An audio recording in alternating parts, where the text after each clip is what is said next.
Any questions? Aaron, given how much you've improved on your three-point shooting over a calendar year, how rewarding was it to get that shot, and just for this team, how you guys have stayed connected?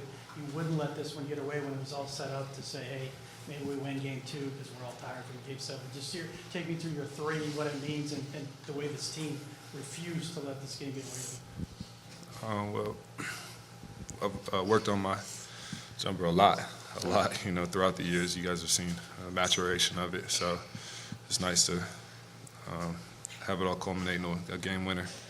But it really comes down to my teammates, like Russ making a great play and finding me in transition and in rhythm, on time, on target. So it helps when you have a Hall of Fame passer passing to you. But, we just didn't want to miss the moment. We didn't want to miss the opportunity. We knew if we waited, it may be too late. So I'm glad we showed our, mettle, but our grit, but we're not satisfied. How loud did you guys cheer when he made that shot? We cheered like a lot. I bet. He was popping his jersey. Aaron, Coach Edelman called you the soul of this team. What does that mean to you? I think we have a really soulful group. I think a lot of guys out there just are leaders. We have a lot of leaders, and we guys that have really high character guys and guys that want to win, and guys that play for the right reasons. So when you bring everybody together that has that same mindset and has that same soulful approach to the game, you get something special. Aaron, Coach Edelman keeps mentioning that he thinks you guys are an honest locker room, but also that you've become one over the course of the year. Do you agree with that? An honest locker room? Honest with each other, having tough conversations with each other, and he said it allows him to just kind of focus on coaching and schematics. Absolutely. We hold each other accountable, and we have high IQ guys on this team and high character guys on this team. So when we're speaking to each other, it comes from a place of experience, knowledge, wisdom, and compassion. And it just allows DA to just focus on the X's and O's and some of the pep. Is it something you guys have gotten better at in the last month? Yeah, we've been able to communicate, but we don't got no punks on this team.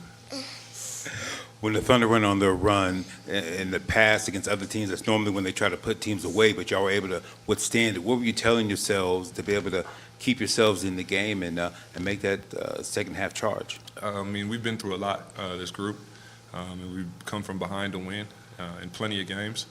It's not necessarily what we try and do or what we want to do, but we know that we've been in that position before and we can do it. So we saw the time and we saw the score, and we know what we were trying to accomplish, and we got it done tonight.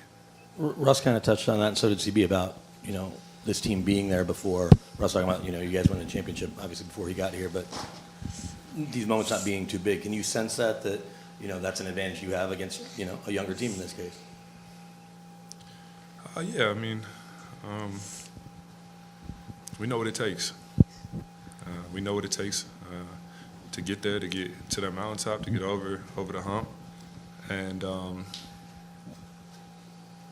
the contrary, we know if we're not giving what it takes, if we're not doing what we need to be, if we're not holding ourselves to the standard of championship level.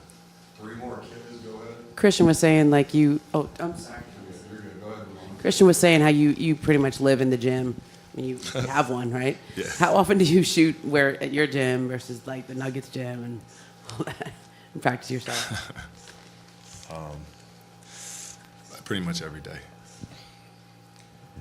Along those lines, after all the work you've done at home and in the gym, wherever, when that shot leaves your hand, do you know it's in? And how would that compare to, say, a year ago when you tried to take that shot?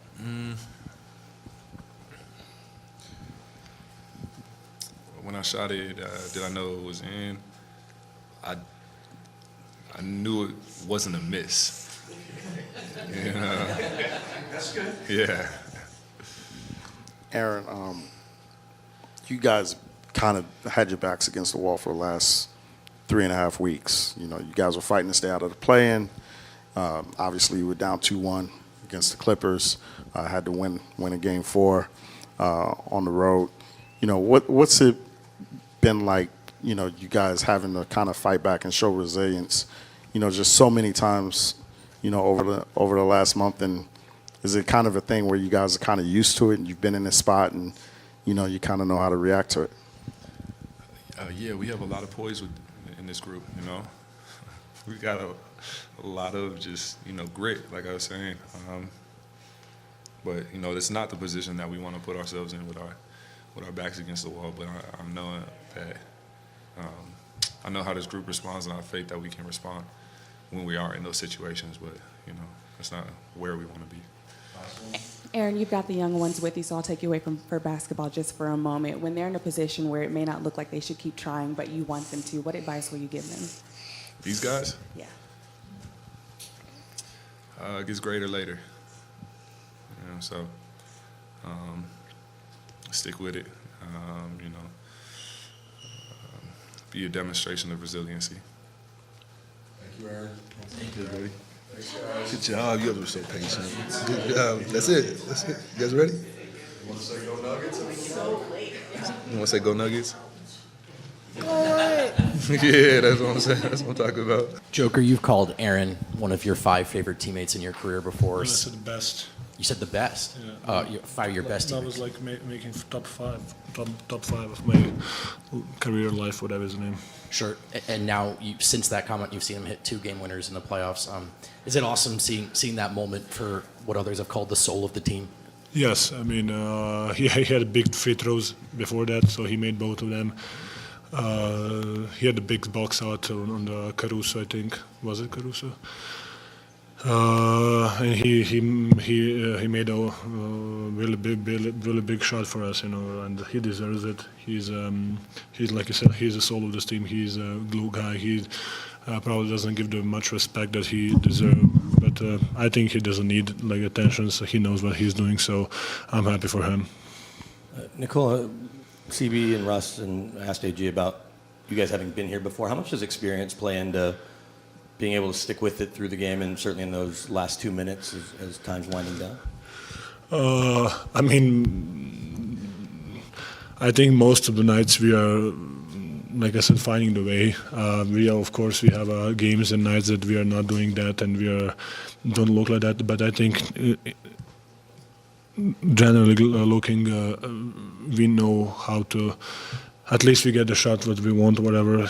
Even against the team, they're playing really, really good on defensive end. So we've been, yes, like the guy said, we've been through this, and we've been in this situation. So.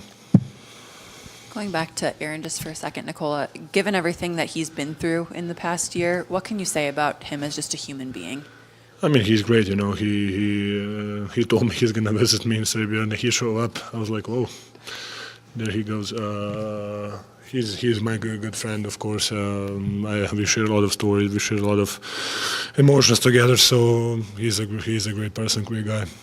And then your game tonight, how did you learn as the game evolved what Oklahoma City was doing defensively against you?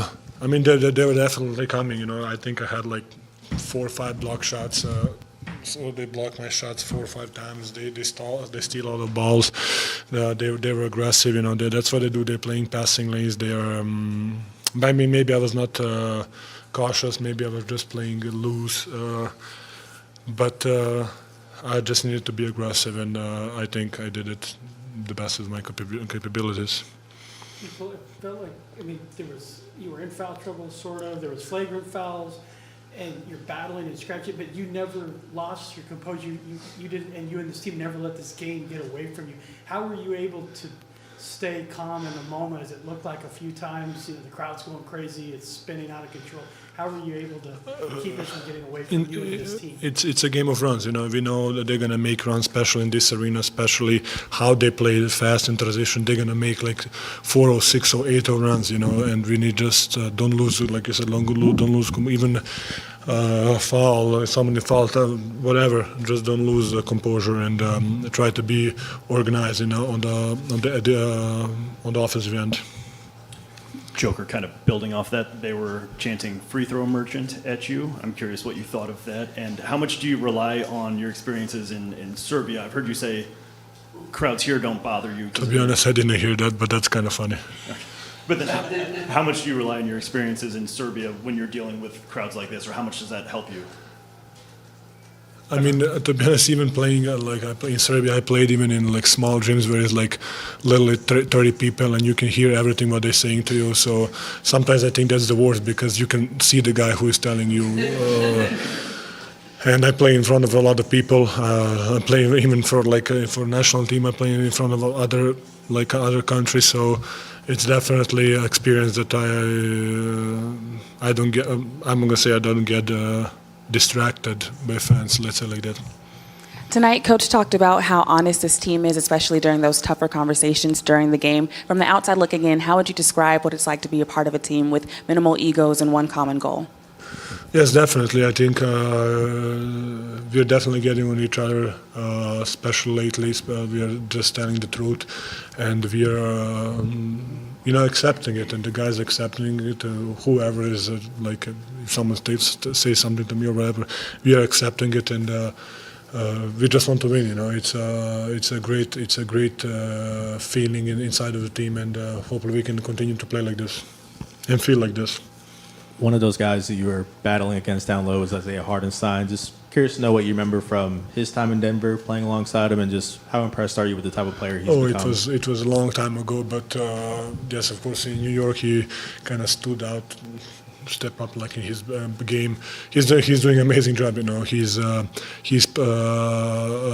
knows where to be. He's always there. He's attacking the offensive glass. He's sending great screens to open guys up. He has a really good touch, floater, whatever is how much that is? 16 feet. Is that whatever is the floater area? I think he developed himself to be a really good player.